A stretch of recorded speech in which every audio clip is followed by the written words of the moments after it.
ดาได้ยากเพราะว่าเขาเป็นรูปละเอียดแต่ถามว่าเขามีมหาพุทธรูปไหมเขามีอวินิโพกรูปไหม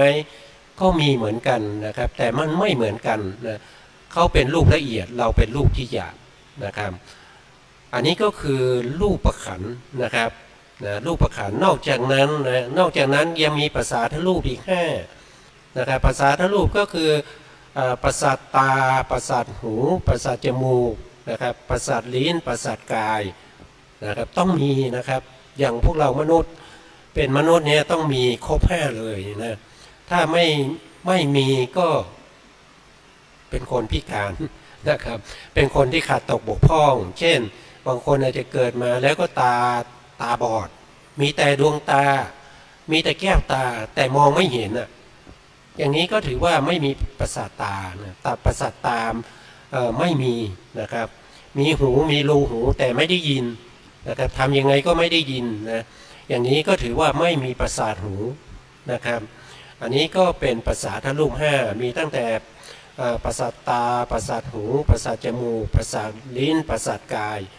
นะครับแล้วก็ยังมีอะไรมีภาวะรูปความเป็นหญิงเป็นชายนะครับความเป็นหญิงเป็นชายมีหัตถยรูปเป็นที่อาศัยเกิดของจิตและเจตสิก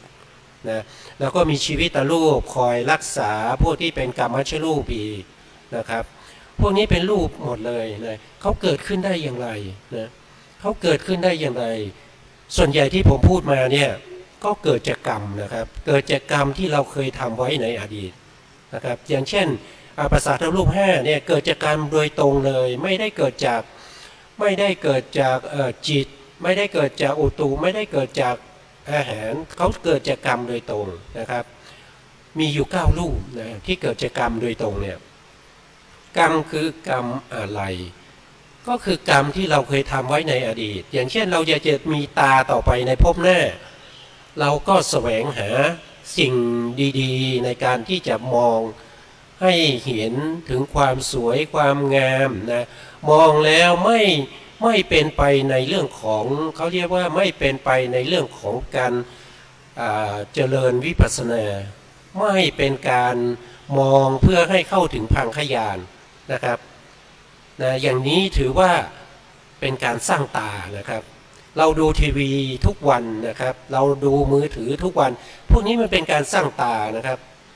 เพราะว่าเรายังมีความพอใจยินดีในรูปที่ตาจะเห็นอันนั้นคือกรรมนะกรรมตัวนั้นเขาจะให้ผลมาในอนาคตแต่ต้องรอจนกว่า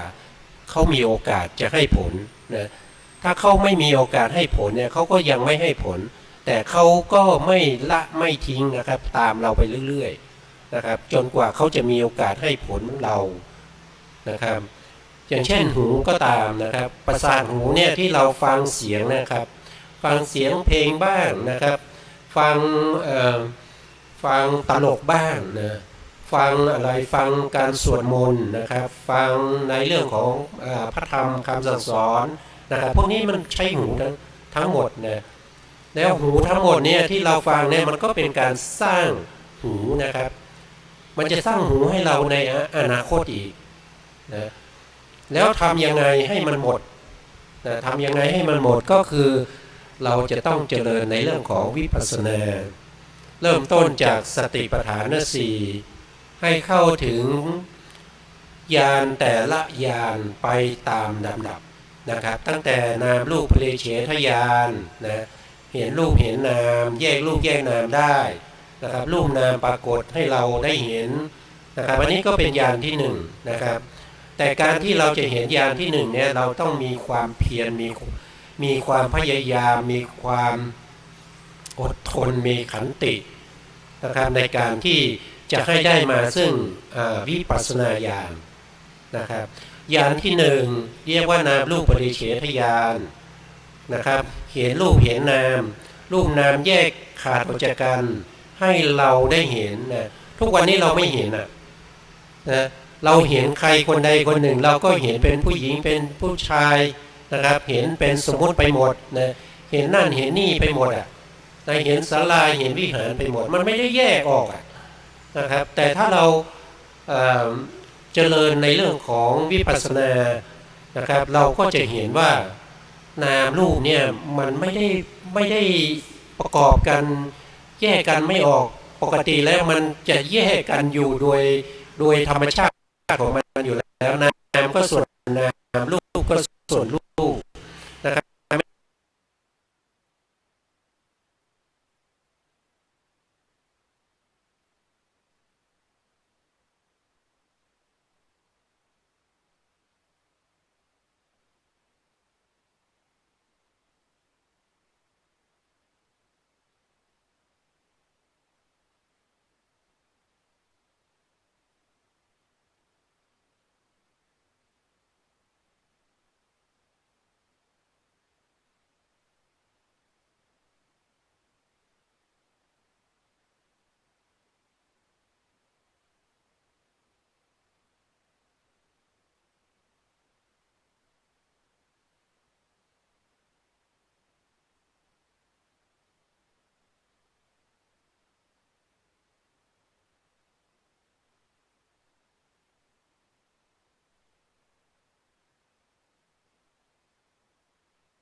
วิปัสสนาญาณ10ด้วยนะครับเป็นญาณที่1นะครับ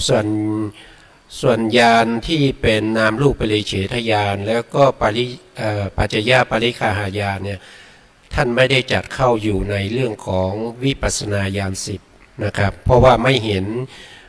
นพระไตรลักษณ์นะครับเห็นเฉพาะรูปนามเห็นเฉพาะปัจจัยของรูปนามอนุปัสสนาข้อที่2ก็ได้แก่ทุกขานุปัสสนาอันนี้ก็เห็นสภาวธรรมโดยความเป็นทุกข์นะครับเห็นอะไรเป็นทุกข์ก็คือรูปนามนั่นเองเป็นทุกข์นะครับแล้วก็อันที่3ก็คืออนัตตานุปัสสนานะครับอันนี้ก็คือเห็นว่ารูปนามมันไม่มีสาระนะครับรูปนามเป็นสภาวะที่เกิดขึ้นแล้วก็ดับไปไม่ใช่ตัวไม่ใช่ตนนะไม่ใช่เราไม่ใช่เขานะครับเป็นแต่สภาวะที่เกิดขึ้นแล้วก็ดับไปตามธรรมชาติของเขาเป็นอยู่อย่างนั้นนะครับแล้วก็ไม่มีแก่นสารไม่สามารถที่จะยึดถือว่าเป็นเราเป็นของเราเป็นตนเราเป็นอัตตาของเราไม่ได้นะครับอันนี้ก็เป็นอนัตตานุปัสสนาเมื่อเราเห็นอยู่บ่อยๆอย่างนี้เห็นทั้งรูปนามเป็นสิ่งที่ไม่เที่ยงรูปนามเป็นสิ่งที่เป็นทุกข์รูปนามไม่มีสาระนะครับรูปนามไม่ใช่แก่นสารรูปนามบังคับบัญชาไม่ได้เป็นไปตามเหตุตามปัจจัยถ้าเราเห็นอยู่อย่างนี้นะบ่อยๆเนี่ยก็จะทำให้เราเกิดความเบื่อหน่ายนะครับเกิดความเบื่อหน่ายนั่นก็คือได้แก่นิพพิทานุปัสสนาเกิดความเบื่อหน่ายในรูปนามเพราะรูปนามไม่ใช่เราอะรูปนามไม่ใช่ของเราไม่ใช่ตนของเรานะครับเราบังคับบัญชาไม่ได้เราไม่สามารถที่จะเจาะจงให้รูปนามเป็นไปตามที่เราต้องการได้ก็เกิดความเบื่อหน่ายนะครับเมื่อเกิดความเบื่อหน่ายก็จะคลายนะครับก็จะคลายท่านก็เป็นข้อที่5ก็จะเรียกว่าวิราคะนะครับวิราคานุปัสสนาก็คือการคลายออกนะครับคือการคลายออกจากอะไรคลายออกจากวิราคะแปลว่าคลายนะครับวิเนี่ยแปลว่าหลุดพ้นไปนะครับราคะนะครับก็แสดงว่าคลายพวกที่เป็นราคะก็คือความยินดีพอใจติดใจชอบใจเพลิดเพลินนะครับอยู่ในกามคุณอารมณ์ทั้งหลายไม่ว่าจะเป็นรูปรสกลิ่นเสียงสัมผัสต่างๆพวกนี้เขาก็จะคลายออกได้นะครับก็เรียกว่าเป็นวิราคานุปัสสนานะครับเมื่อคลายออกแล้วก็ดับไปใช่ไหมครับก็ดับนะก็ดับก็จะเรียกว่าเป็นนิโรธานุปัสสนาอันนี้ก็คือความดับนะส่วนข้อที่7เนี่ยท่านก็ให้ความหมายไว้ว่าเป็นปฏินิสขานุปัสสนาก็คือสลัดคืนนะครับสลัดคืนรูปนามขันธ์5ทั้งหมดนะครับไม่ยึดถือนะครับเพราะอะไรเพราะว่ามันไม่เที่ยงมันเป็นทุกข์มันเป็นอนัตตาจึงทำให้เรารู้สึกว่าเบื่อหน่ายเมื่อเบื่อหน่ายก็ต้องละทิ้งไปคลายไปปล่อยไปวางไปนะครับอันนี้ก็เป็นวิปัสสนา7นะครับยังไม่ได้พูดถึงโสรสญาณนะครับก็ไว้โอกาสต่อไปครับขอบคุณครับขอบคุณอาจารย์ประเสริฐครับอนุปัสสนา7กับโสรสญาณ16ก็เป็นธรรมอันเดียวกันที่นี้ถ้าจะเริ่มถึงด้านปัญญาก็จะเริ่มตั้งแต่นามรูปปริเฉทญาณนะรู้จักแยกแยะว่าอันนี้เป็นรูปเป็นนามปัจจยปริฆายานเป็นปัญญาที่2รู้ว่ารูปนามนั้นป ประกอบด้วยปัจจัยอย่างไรมั่งสัมมาสัญญาณนั้นเป็นปัญญาระดับรู้ถึงสามัญลักษณะคือการเกิดขึ้นตั้งอยู่ระดับไปความเป็นอนิจจังทุกขังอนัตตาอุทยพยายานเห็นการเกิดการดับของรูปและนามพังคยานเห็นการดับมีปัญญาเห็นการดับของรูปนามอย่างเดียวในการวิปัสสนาก็เริ่มตั้งแต่พังคยานเป็นต้นไปนะจากพังคยานเห็นการดับของรูปนามแล้วก็พยายานเห็นภัยของรูปในนามจากนั้นก็เห็นโทษของรูปและนามนั่นคืออาทีนวญาณปัญญาเกิดขึ้นตามระบบเราพิจารณารูปและนามต่อไปก็เป็นอาทีนวญาณเห็นโทษแล้วก็เบื่อหน่ายคือนิพพิทายานที่กล่าวในพระสูตรเนี่ยความจริงพระสูตรทั้ง3สูตรเนี่ยเป็นอนุปุพะของอริยบุคคลนั้นพระสูตรนี้ก็เป็นพระสูตรที่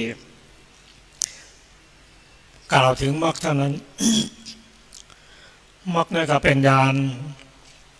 ที่14ผล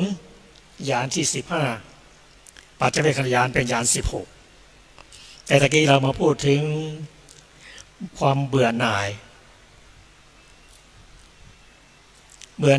ออกอยากจะออกจากขันธ์5นะครับมุนจิตุกรรมจตายานปฏิสังขายานและญาณที่เรียกว่าสังขารุเปกขายานคือเป็นญาณที่ต่อเนื่องกันพร้อมที่เบื่อหลังจากเบื่อหน่ายแล้วจากนั้นก็มาถึงอนุรุมมญาณคือคล้อยตามอริยสัจสี่เห็นความเป็นอนิจจังทุกขังอนัตตาแล้วก็เห็นถึงทุกข์เหตุแห่งทุกข์จากนั้นก็โหตรปูญาณข้ามจากฝั่งปุถุชนถึงอริยบุคคลเรียกว่าข้ามโหดเมื่อข้ามไปแล้วก็มรรคญาณเกิดปัญญาในมรรคตัดกิเลสต่างๆเมื่อหลังจากมรรคแล้วก็ตามมาด้วยผลและการปัจเจเวกพิจารณากิเลสที่ยังอยู่และยังเหลือครับท่านผู้ฟังที่เคารพครับ1 ชั่วโมงที่เราศึกษากันมานี้ยังมีรายละเอียดอีกเยอะนะครับแต่เราจะ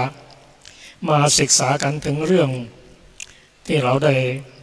อุทิศส่วนบุญส่วนกุศลเพราะว่าเรากล่าวไปแล้วก็มันมีเรื่องที่จะต้องศึกษาอยู่เยอะทีเดียวนะ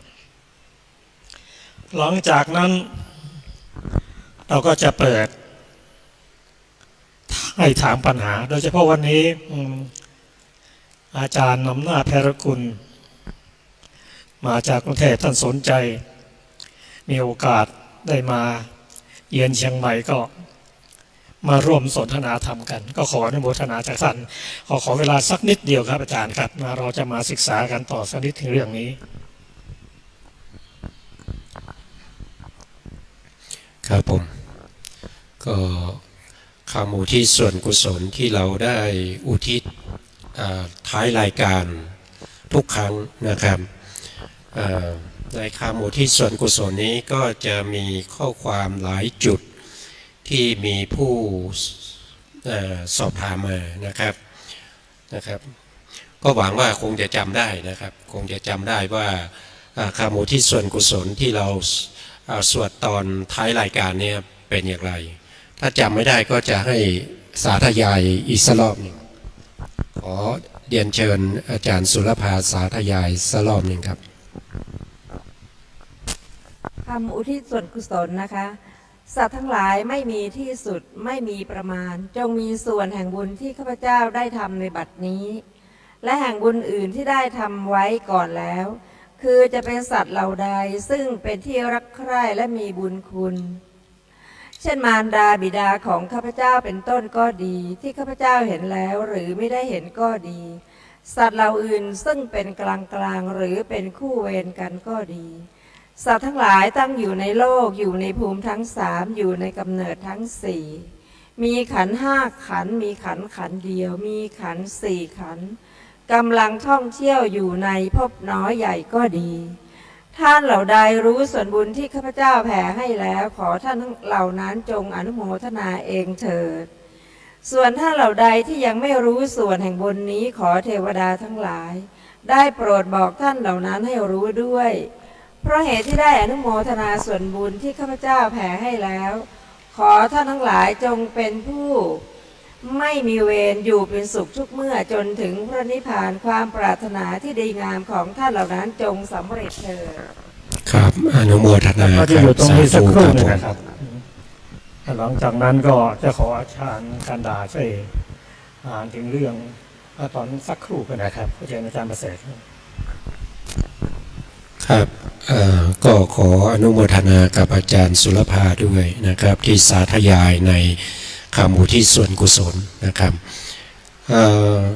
คำว่าสัตว์ทั้งหลายไม่มีที่สุดคำว่าไม่มีที่สุดเนี่ยก็คือหมายถึงสัตว์ทั้งหลายที่เวียนว่ายตายเกิดอยู่ใน31ภูมินะภูมิที่เราเวียนว่ายตายเกิดมีอยู่31ภูมิ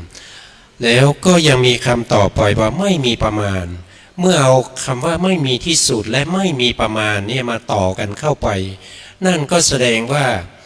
สัตว์ทั้งหลายนี่ไม่ได้หมายถึงเฉพาะใน31ภูมิที่อยู่ในจักรวาลของเราเท่านั้นนะครับก็หมายถึงสัตว์ทั้งหลายที่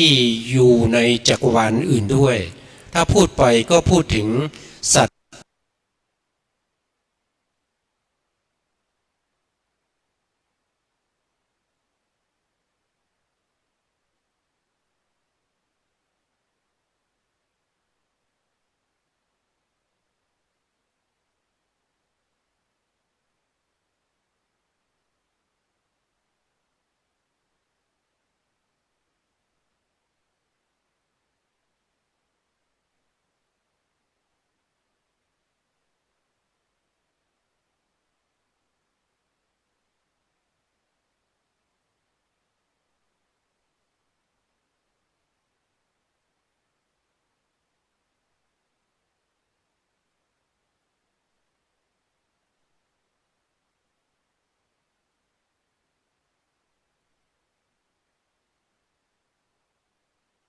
หรือไม่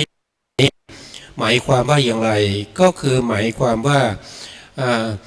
ถ้าผู้ที่เราเห็นก็คือที่เรารู้จักนะครับที่เรารู้จักนะครับไม่ว่าที่เรารู้จักในภพนี้หรือว่าในภพก่อนๆนู้นก็ตามนะครับที่ยังเป็นอะไรเป็นผู้ติดตามกันมานะครับในระหว่างการเกิดแล้วก็การตายนะครับอันนี้ก็เป็นผู้ที่เรารู้จักนะครับส่วนผู้ที่เราไม่รู้จักเนี่ยก็จะมีหลายอย่างถ้าเราพูดถึงในภพนี้นะครับเราก็ไม่รู้จักเยอะแยะนะครับพวกเปรตพวกอสุรกายพวกสัตว์นรกเราก็ไม่เคยเห็นเฉพาะภพนี้นะครับเฉพาะภพนี้เทวดาบางท่านอาจจะเคยเห็นก็ไม่รู้นะครับ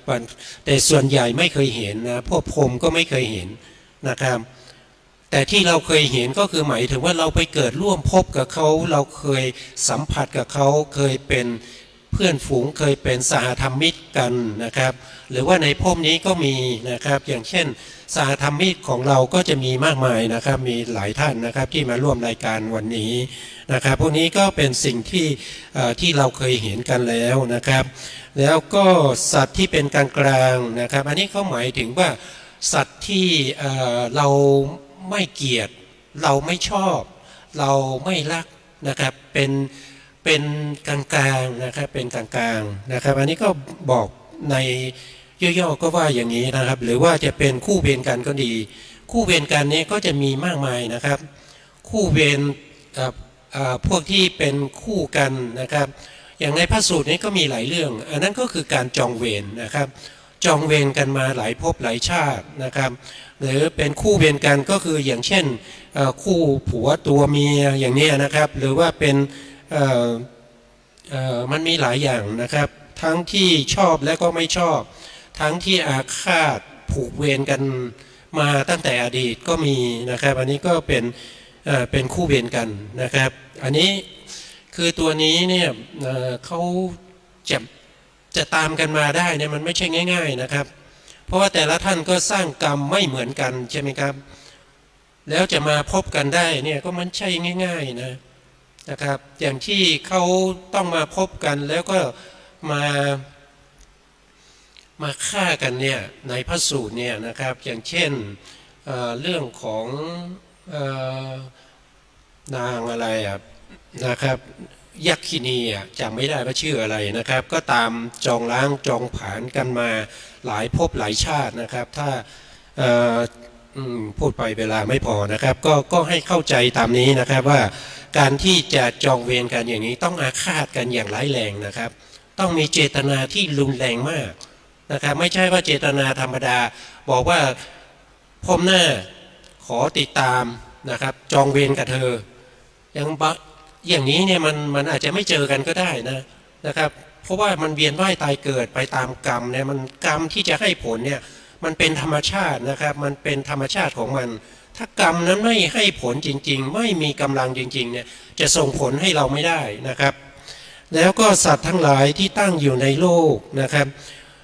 ก็คือได้แก่พวกเราทั้งหลายนะครับที่ยังเวียนว่ายตายเกิดอยู่นะครับ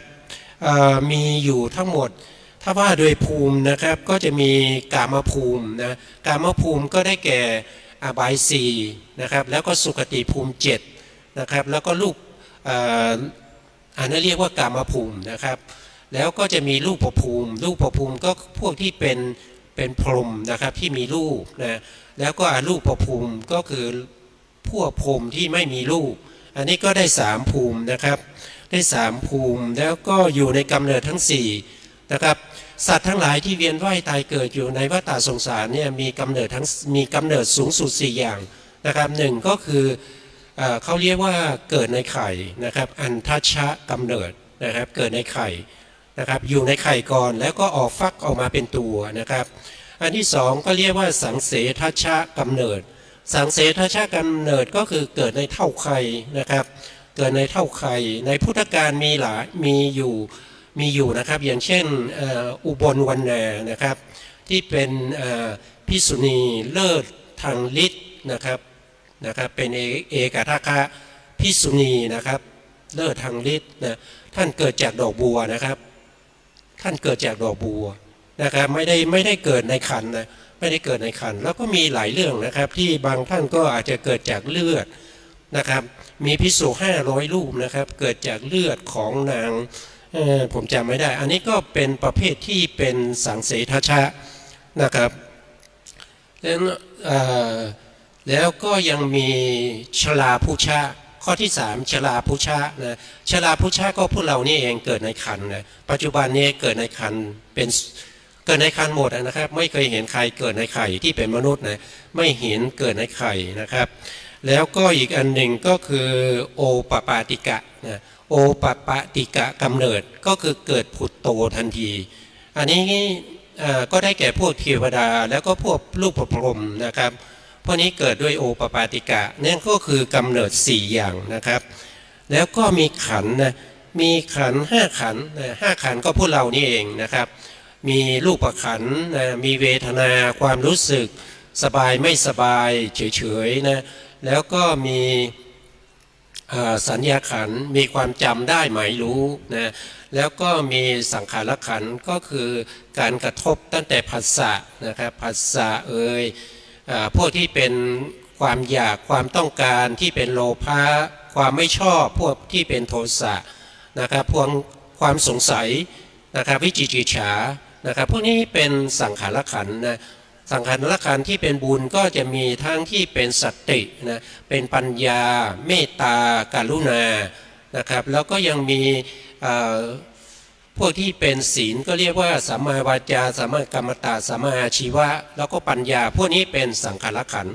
นะครับส่วนที่เป็นวิญญาณขันธ์คือขันธ์ห้าขันธ์ที่5นะครับก็คือได้แก่ตัวจิตนั่นเองนะครับจิตเป็นประธานในการรู้เห็นในการรู้อารมณ์ทั้งหลายนะครับแล้วก็มีเจตสิกรู้ด้วยนะครับรู้อย่างกับประธานรู้พร้อมกันแต่ยกให้จิตเป็นประธานในการรู้นะครับอันนี้ก็จะเป็น5ขันธ์นะถ้า4ขันธ์ก็ไม่มีรูปขันธ์นะครับมีเวทนาสัญญาสังขารวิญญาณเกิดในอรูปภูมิ4มีเนวสัญญาโทษทีครับมีในอากาสานัญจายตนะภูมิวิญญาณัญจายตนะภูมิอากินจัญญายตนะภูมิแล้วก็เนวสัญญานาสัญญายตนะภูมิพวกนี้ไม่มีรูปมีแต่นามอย่างเดียวมีเวทนามีสัญญามีสังขารแล้วก็มีวิญญาณแล้วก็ถ้าเป็น1ขันธ์เนี่ยเรียกว่าเอกโวกาลภูมินะครับก็เรียกว่าอสัญญาสัตว์นะครับมีรูปขันธ์อย่างเดียวนะครับที่เราเรียกกันว่ารูปพรหมรูปฟักนะครับอันนี้ก็เป็นขันธ์เดียวนะแล้วก็จะยังมีการก็พูดถึงในเรื่องของการอุทิศส่วนบุญแล้วก็อนุโมทนาบุญนะครับท่านบอกท้ายๆว่าถ้าสัตว์เหล่าใดยังไม่รู้นะครับไม่รู้ส่วนบุญนี้ก็ขอให้เทวดาทั้งหลายโปรดบอกสัตว์เหล่านั้นให้รู้ด้วยเทวดานี้ก็เหมาเอาทั้งหมดนะครับทั้งที่เป็นเทวดา6ชั้นพวกที่เป็นพรหมด้วยนะครับที่สูงจากมนุษย์ขึ้นไปนะครับก็เรียกว่าเป็นเทวดาหมดนะถ้าพรหมรู้นะครับพรหมก็ช่วยบอกด้วยถ้าเทวดา6ชั้นรู้ก็ช่วยบอกด้วยก็แล้วกันนะครับว่าบุญที่เราได้ทำเนี่ยเราอุทิศให้สัตว์ทั้งหลายนะครับไม่มีขอบเขตไม่มีประมาณนะครับทั่วไปในอนันตจักรวาลนี้นะครับส่วนรายละเอียดอย่างอื่นก็ส่วนนิพพานนี่เป็นเรื่องยาวเลยนะครับเราคงไม่พูดตอนนี้นะครับเพราะว่ามันยาวมากนะครับขอบคุณครับ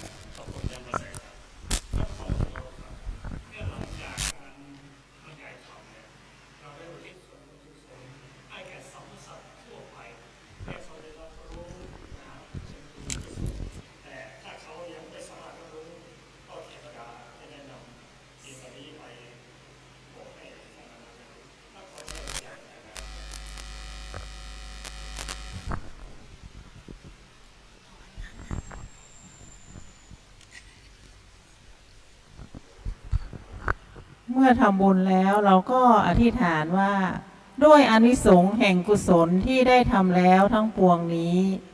ขอพระศาสนาของพระโลกนาถจงสว่างไสวด้วยข้อปฏิบัติมีศีลเป็นต้นอันบริสุทธิ์ขอพระศาสนาของพระสัมมาสัมพุทธเจ้าจงสถิตอยู่ในโลกตลอดกาลนานขอปวงสัตว์จงมีความเคารพในพระพุทธศาสนาเป็นนิจขอฝนจงตกในพื้นปัทภีโดยชอบตามฤดูกาลขอผู้ยินดีในพระสัตธรรมจงปกครองชาวโลกโดยธรรมเทินท่านผู้ฟังที่เคารพครับบทสวดสุดท้ายที่เราได้กล่าวว่าด้วยอานิสงส์แห่งกุศลที่ได้ทำแล้วทั้งปวงนี้คือหลังจากที่นำพระธรรมคำสอนของพระเจ้าในพระไตรปิฎกมาศึกษาและเผยแผ่ให้ท่านผู้ฟังถือว่าเป็นกุศลอย่างยิ่งเพราะการให้ธรรมคือสิ่งที่ถูกต้องโดยเฉพาะของพระเจ้านั้นนะเป็นกุศลอย่างยิ่งเพราะฉะนั้นขอ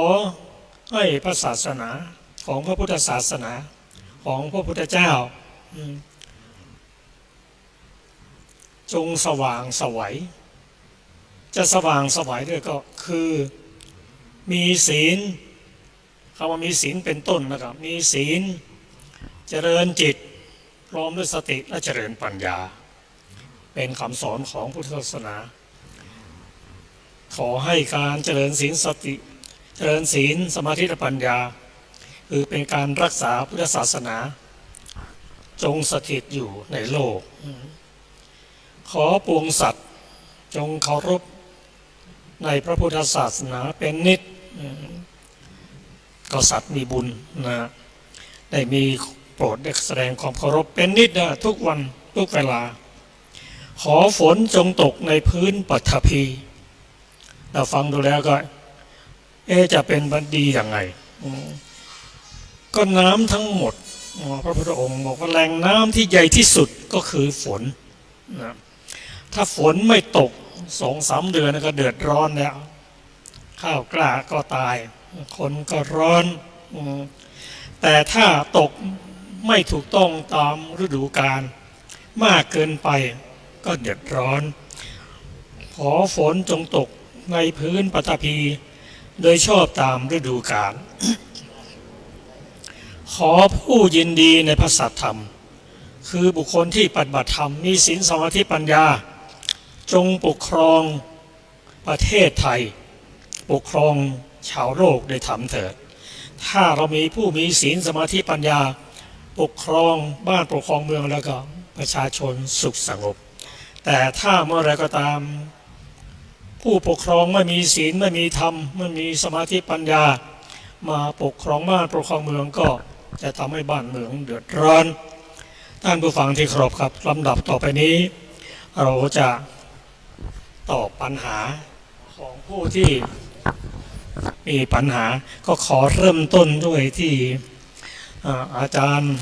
อำนาจแพรรัตน์กุลขอเรียนเชิญนะครับครับขอบคุณครับพอดีได้ยินอาจารย์พูดเกี่ยวกับอุทิศส่วนกุศลก็อดคิดถึงงานศพไม่ได้เพราะหมู่นี้ผมได้ไปงานศพอยู่หลายที่นะครับแล้วก็ได้เห็นอะไรแปลกๆก็เลยอยากจะมาเล่ากันฟังแล้วก็ในบางประเด็นอาจารย์อาจจะต้องชี้แจงให้ความกระจ่างว่าทำไมถึงเป็นเช่นนั้นทำไมถึงเป็นเช่นนี้นะครับข้อหนึ่งนะครับก็คือว่าหลายๆครั้งที่ไปฟังสวดอภิธรรมนะครับพอพระเริ่มสวดญาติก็จะรีบวิ่งไปที่หีบศพแล้วก็ไปเคาะที่โลงป๊อกป๊อกป๊อกป๊อกแล้วก็บอกว่าตื่นมาฟังพระสวดนะครับตรงนี้อาจารย์คิดว่ามันยังไงให้มันถูกต้องอะไรยังไงครับข้อนี้ก็คือผู้ที่ทำเนี่ยเขาไม่รู้นะครับเขาไม่รู้จริงๆแล้วถ้าการทำแบบนี้นะไม่มีในพระพุทธศาสนานะครับแล้วโดยเฉพาะการสวดพระอภิธรรมเนี่ยอภิธรรมนี่เป็นเรื่องของสภาวะธรรมนะครับอภิธรรมเป็นเรื่องของปัญญาผู้ที่จะฟังก็คือผู้ที่มาร่วมงานศพมาร่วมพิธีนะครับเมื่อฟังอภิธรรมเสร็จแล้วก็อุทิศส่วนกุศลไปให้แก่ผู้ตายนะครับไม่ใช่ให้ผู้ตายฟังนะครับนะอันนี้ควรจะถ้าใครที่เป็นพระภิกษุที่ได้นิมนต์ไปนะครับไปสวดนะครับก่อนที่จะสวดก็ควรจะแนะนำก่อนนะครับควรจะพูดก่อนว่าที่มาสวดอภิธรรมเนี่ยไม่ได้สวดให้คนตายฟังนะครับสวดให้พวกเรานี่แหละฟังแล้วก็ให้พวกเราตั้งใจฟังแล้วก็อุทิศส่วนกุศลไปให้ผู้ตายนะครับถ้าเราตั้งใจฟังได้เกิดความรู้ความเข้าใจนั่นก็มีปัญญาเป็นเลิศนะครับแล้วเราก็อุทิศส่วนกุศลพวกนี้ไปให้แก่ผู้ตายนะครับผู้ตายจะได้รับหรือไม่ก็ขึ้นอยู่กับเขานะครับเขาตายแล้วอาจจะไปเกิดเป็นเทวดาแล้วก็ไม่ได้มีความสุขอยู่ในภพภูมิที่เขาเกิดเขาก็ไม่ได้นึกถึงนะครับไม่ได้นึกถึงก็ไม่ได้นะไม่ได้บุญนะครับที่เราอุทิศไปให้นะครับผู้ที่จะได้บุญเนี่ยจะต้องเป็นบุคคลที่อนุโมทนายินดีด้วยนะยินดีด้วยนั่นแสดงว่าเขาต้องรู้ถ้าเขาไม่รู้เนี่ยไม่ได้แต่ในโลงนั้นน่ะมันเป็นแต่รูปธรรมมันไม่มีนามธรรมไม่รู้แน่นอนครับแต่ว่าเขาตายไปเกิดที่ไหนนั่นอันนั้นสำคัญนะครับเขาไปเกิดที่ไหนนะเขาลึกถึง ญาติพี่น้องแล้ว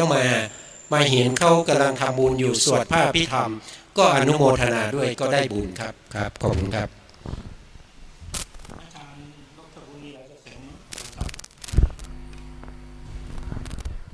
ก็สำหรับผมก็ไม่มีอะไรจะเสริม มันก็อย่างที่อาจารย์ประเสริฐพูดนั่นแหละเป็นทั้งความเชื่อเป็นทั้งพฤติกรรม ก็ถ้าจะพูดแล้วว่ามันถูกหรือมันผิดนี่ผมไม่อยากจะให้ลงไปลึกขนาดนั้นแต่ว่าเรายอมรับว่ามันเป็นธรรมเนียมสำหรับชาวบ้านเขาเรียกว่าพุทธศาสนาระดับชาวบ้านก็ว่าเป็นเรื่องของชาวบ้านไปมันก็ถูกอีกแบบหนึ่งถ้าอย่างงั้นก็เทวดาก็ฟังเทศไปได้ที่เนี่ยจะทะเลาะกันแล้วไงเพราะฉะนั้นก็อย่างอาจารย์ประเสริฐก็พูดเป็นบุคลาธิฐานอีกแบบหนึ่งพวกอย่างชาวบ้านเขาทำก็แสดงพฤติกรรมเป็นธรรมาธิฐานด้วยว่าถ้าอย่างนั้นเขาถามมาว่าเอาเทวดาหมดสิทธิ์ยังไงตอบหรือว่าผีหมดสิทธิ์ฟังเทศยังไงตายละเพราะฉะนั้นก็ต้องดีแล้วขอให้มาฟังเถอะจะได้บรรลุทำไวๆไม่ใช่บรรลุได้แต่เท้าสกาคนเดียวอะไรอย่างนี้ไงเพราะฉะนั้นผมก็ ถ้าพูดไปแล้วเดี๋ยวจะมีเรื่องเข้ามาให้มีข้อมากไปกว่านี้ไอ้ข้อยืนยันมันก็ยืนยันทั้งนั้นแหละทั้งผู้ถามทั้งผู้ตอบผมก็โมทนาที่ได้ฟังอาจารย์ประเสริฐว่ามันก็ได้อยู่ทีนี้เอาละผมก็ไม่เสียเวลา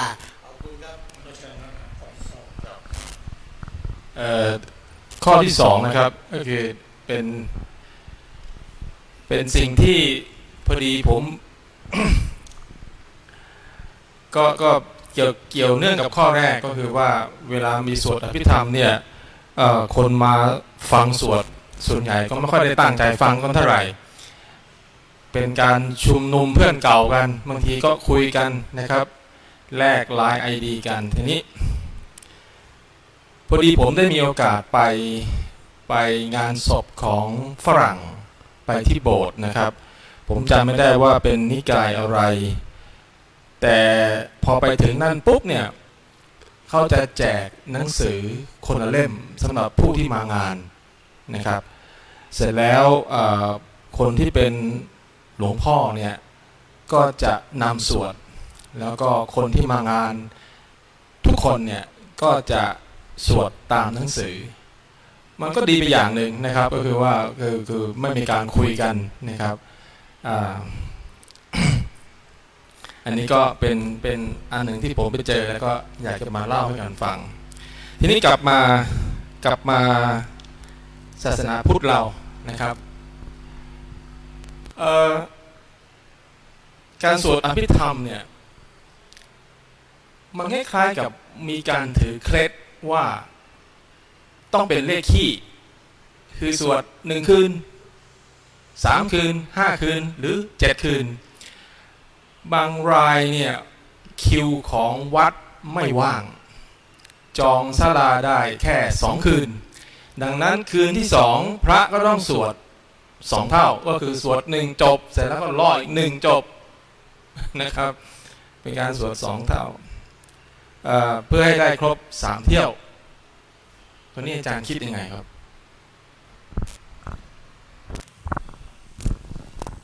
ครับก็พูด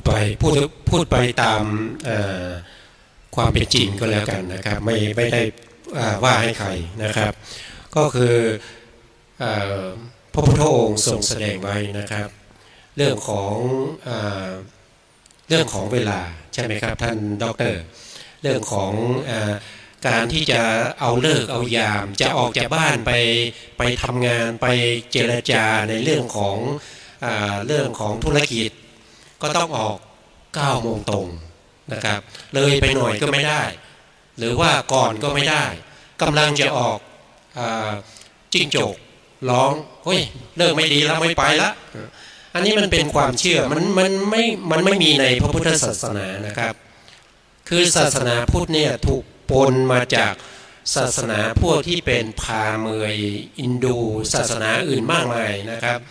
พ พุทธนี้เป็นศาสนาแห่งความเป็นปัญญาถ้าเราจะมาคิดเอาเลิกเอายามจะต้องเป็นคู่จะต้องเป็นขี้อันนั้นไม่มีนะครับไม่มีในพระพุทธศาสนาเลิกไหนเป็นเลิกดีก็คือหมายถึงเลิกสะดวกนะครับสะดวกยังไงนะครับถ้าเราทำใจให้เป็นบุญนั่นก็คือบุญถ้าเราทำตามพิธี3 วัน 7 วันนะครับแต่ทั้ง3 วัน 7 วันเนี่ยไม่มีความเป็นบุญเลยมีแต่โทสะนะครับทำไมคนนั้นไม่มาช่วยทำไมคนนี้นัดกันแล้วให้มาช่วยจัดเก้าอี้ทำไมไม่มาอย่างนี้มันไม่ได้บุญนะครับมันไม่ได้บุญนะครับบุญที่เราทำเนี่ยเราจะอุทิศให้ผู้ตายเราเองไม่ได้บุญแล้วผู้ตายเกิดเป็นเปรตรอส่วนบุญอยู่แล้วจะเอาบุญที่ไหนไปอุทิศให้เขานะครับถึงแม้ว่าเขาจะเป็นคนที่เรารักหรือไม่รักก็ตามนะครับไหนๆเขาก็ไปแล้วเขาไม่กลับแล้วก็จะได้พบกันหรือไม่เนี่ยก็ไม่รู้นะครับก็ควรทำจิตทำใจให้เป็นบุญนะครับแล้วก็อุทิศส่วนบุญนั้นไปให้เขานะครับ2 วันก็ได้วันเดียวก็ได้นะครับไม่จำเป็นที่จะต้องเอาเลขขี้นะครับ3 วัน 7 วัน 5 วันเนี่ยไม่จำเป็นนะครับถ้าอยู่7 วันเนี่ยมีแต่โทสะแล้วจะอยู่ไปทำไมครับนะใช่ไหมนะครับวันเดียวก็ได้ครับไม่มีปัญหาอะไรนะพุทธศาสนานะครับแต่ว่าที่เรานับถือเนี่ยเรานับถืออย่างอื่นพิธีกรรมนะครับมาจากพิธีกรรมมาจากการที่ศาสนาอินดูพวกพราหมณ์เข้ามาแทรกนะครับเข้ามาแทรกในพุทธศาสนาจนในที่สุดนี้เราไม่รู้แล้วว่าพระพุทธเจ้าคือใครถ้าถามจริงๆพระพุทธเจ้าคือใครทุกคนจะตอบว่าเจ้าชายสิทธัตถะนะครับอันนั้นเป็นพระโพธิสัตว์นะครับไม่ใช่พระพุทธเจ้านะครับพระพุทธเจ้าไม่ใช่อย่างนั้นนะพระพุทธเจ้าจะต้องเป็นคนที่ตรัสรู้อริยสัจสี่ได้ด้วยพระองค์เองหลังจากที่ตรัสรู้อริยสัจสี่ได้โพธิญาณแล้วได้สัพพัญญุตญาณแล้วนะครับบุคคลนั้นถึงจะเป็นพระพุทธเจ้านะไม่ใช่เจ้าชายสิทธัตถะนะครับเจ้าชายสิทธัตถะเป็นแค่อดีตนะครับเป็นแค่พระโพธิสัตว์นะครับ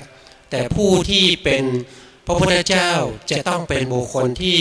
ตรัสรู้อริยสัจสี่ได้ด้วยพระองค์เองนะครับก็ให้เข้าใจตามนี้นะครับว่าสิ่งไหนที่เป็น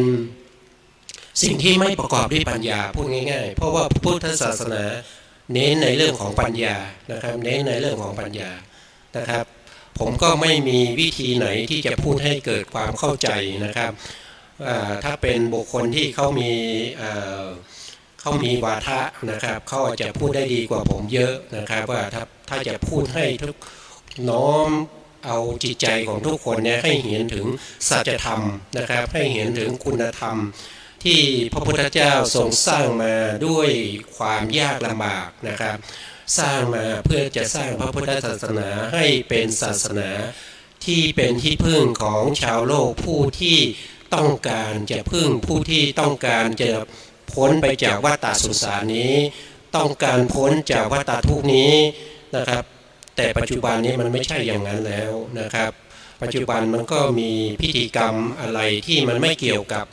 ศาสนาพุทธเข้ามาแทรกมากมายนะครับเราไปขัดก็ไม่ได้นะครับเราไปว่าก็ไม่ได้นะครับเราต้องไปแล้วให้เราเข้าใจว่าอันนี้พุทธอันนี้ไม่ใช่พุทธนะครับให้เราเข้าใจแยกแยะได้นะครับก็คงจะมีแค่นี้นะครับไม่สามารถจะไปบังคับใครได้นะครับขอบคุณครับ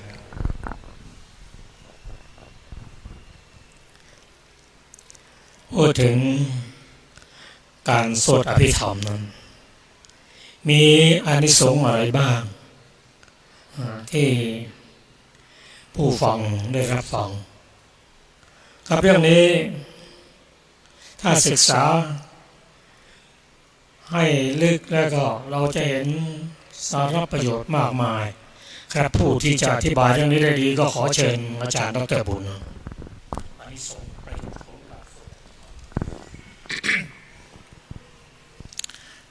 ท่านผู้ฟังทั้งบ้านที่เคารพครับ ประเด็นนี้ ก็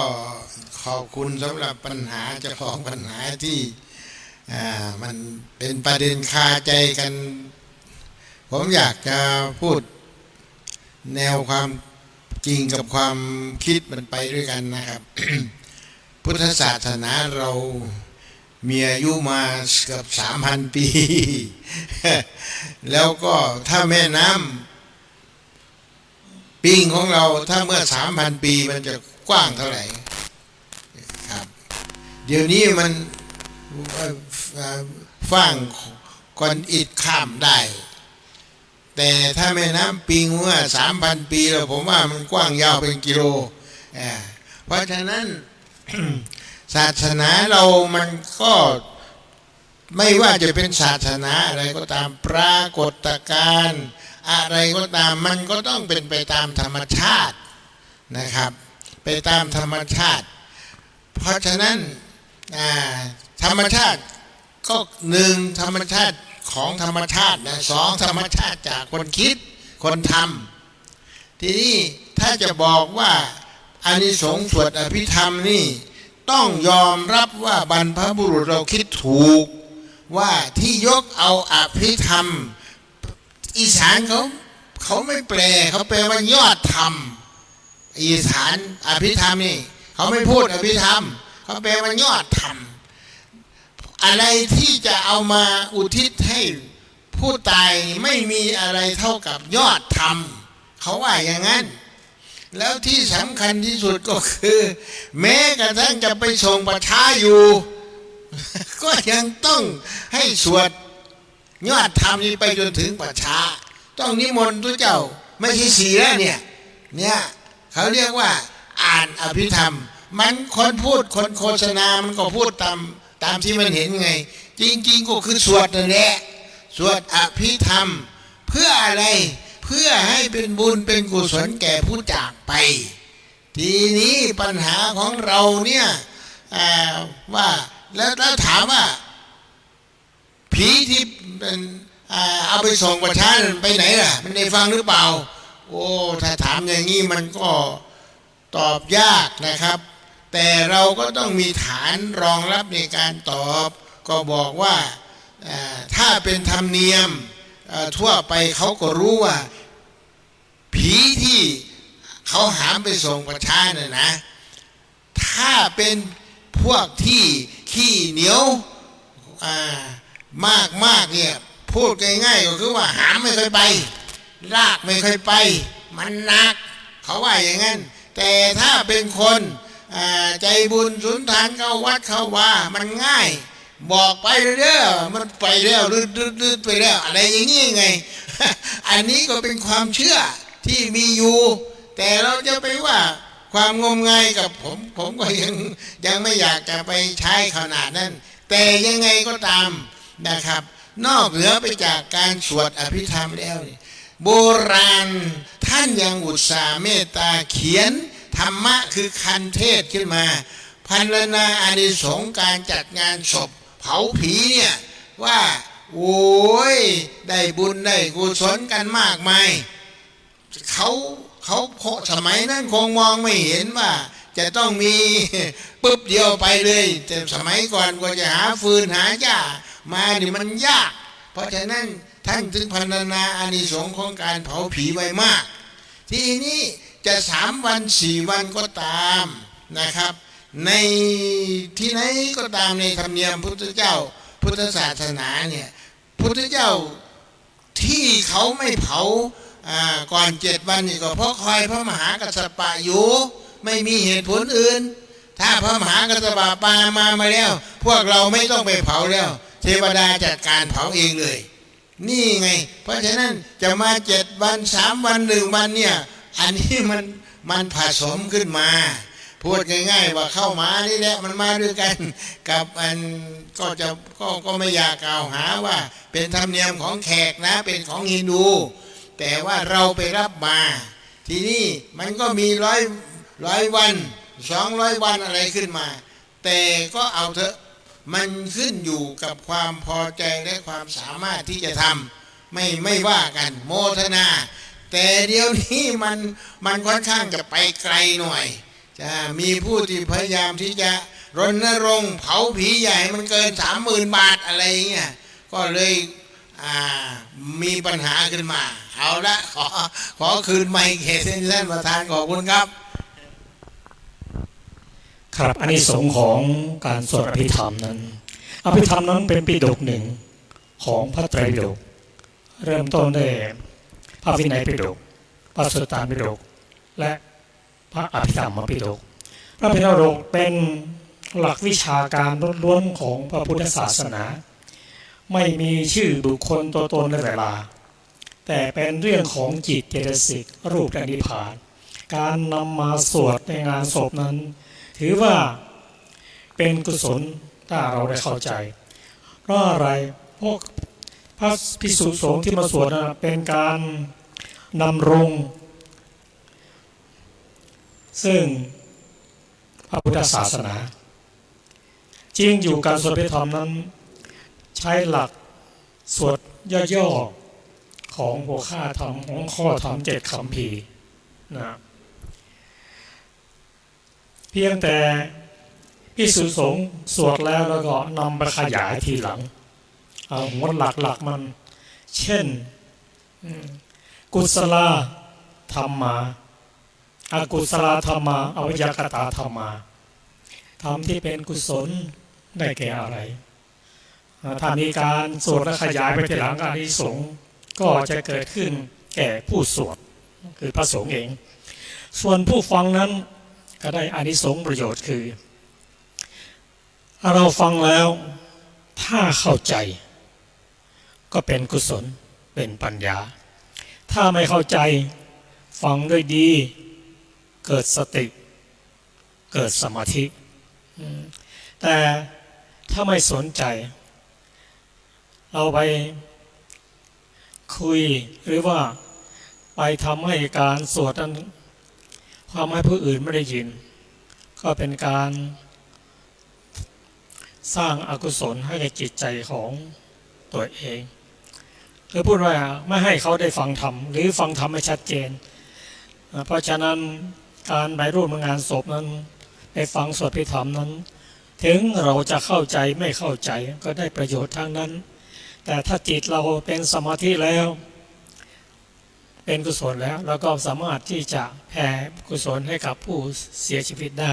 ครับท่านผู้ฟังที่เคารพอาจารย์อำนาจแพรกุลท่านตั้งปัญหามาเกี่ยวกับการสวดอภิธรรมนะเราสามารถที่จะศึกษากันได้มากมายนะก็ก่อนจะจบรายการก็ขอเรียนเชิญอาจารย์อำนาจแพรกุลถามท่านมีความคิดอย่างไรมีอะไรที่จะปรับปรุงในรายการของเรานะก็ขอเรียนเชิญครับครับก็ขอขอบคุณนะครับที่ให้ผมมีโอกาสได้ถามคำถามนะครับเกี่ยวกับพิธีกรรมซึ่งเป็นพิธีกรรมที่เราเห็นกันอยู่ทุกๆวันนะครับแต่บางครั้งเนี่ยเราก็ไม่รู้ถึงความหมายนะครับก็อยากจะให้รายการนี้อยู่ต่อไปนานๆนะครับเพื่อให้ความรู้แก่พุทธศาสนิกชนนะครับขอขอบคุณครับ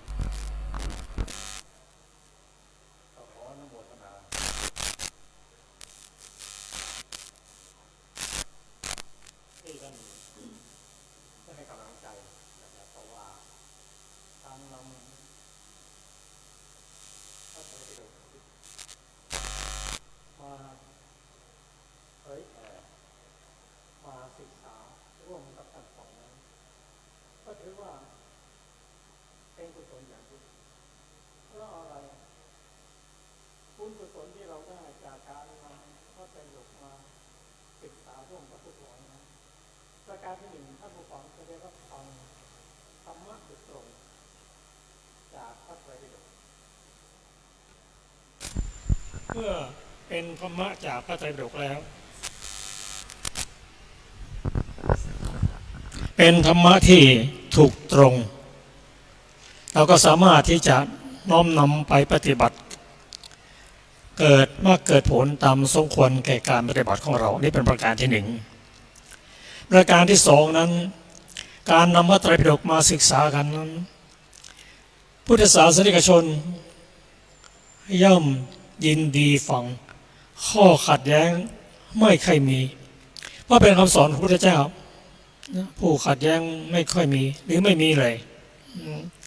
ประการที่สามนั้นเป็นการดำรงรักษาไว้ซึ่งพระพุทธศาสนา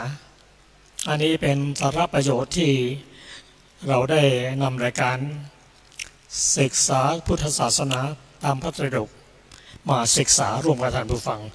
ครับท่านผู้ฟังที่เคารพครับก็เวลา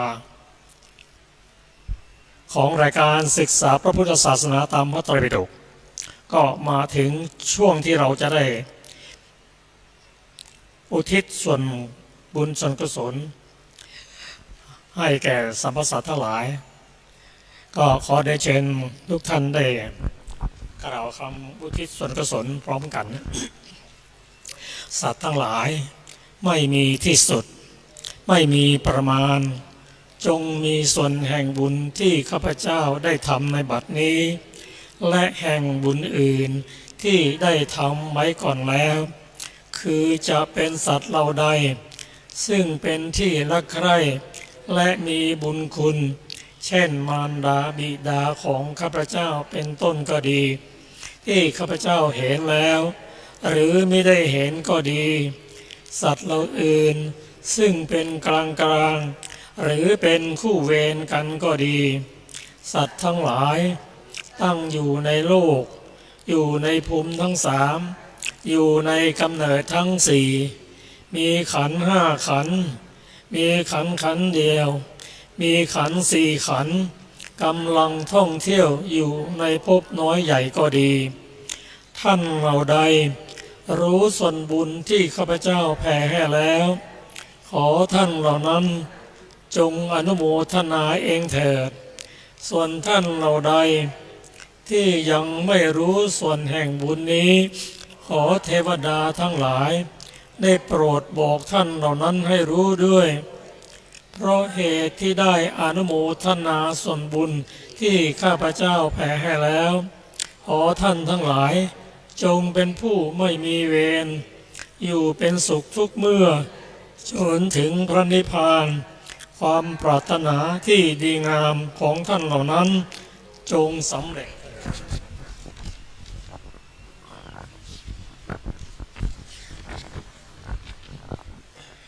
ด้วยอานิสงส์แห่งกุศลที่ได้ทำแล้วทั้งปวงนี้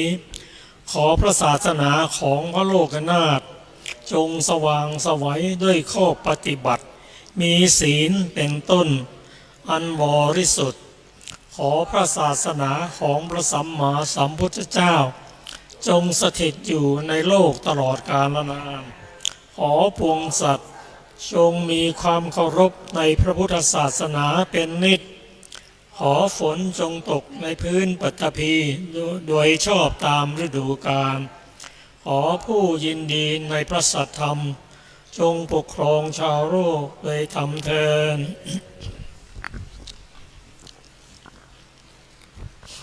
ขอขอบคุณท่านผู้ฟังทางบ้านทุกท่านที่ติดตามรายการนี้เราจะมีรายการนี้ทุกวันอาทิตย์ตั้งแต่เวลา 15 นาฬิกาถึง 17 นาฬิกาขอขอบคุณทางสถานีวิทยุเพื่อการศึกษาพระพุทธศาสนาและวัฒนธรรมระบบ FM 104.5 เมกะเฮิรตซ์ซึ่งมีพระครูวิสุวัฒน์โพรกิจโจเป็นผู้อำนวยการสถานีวิทยุขอขอบคุณผู้ร่วมรายการทุกท่านครับขอเรียนเชิญทุกท่านได้กล่าวคำบูชาพระรัตนตรัยครับ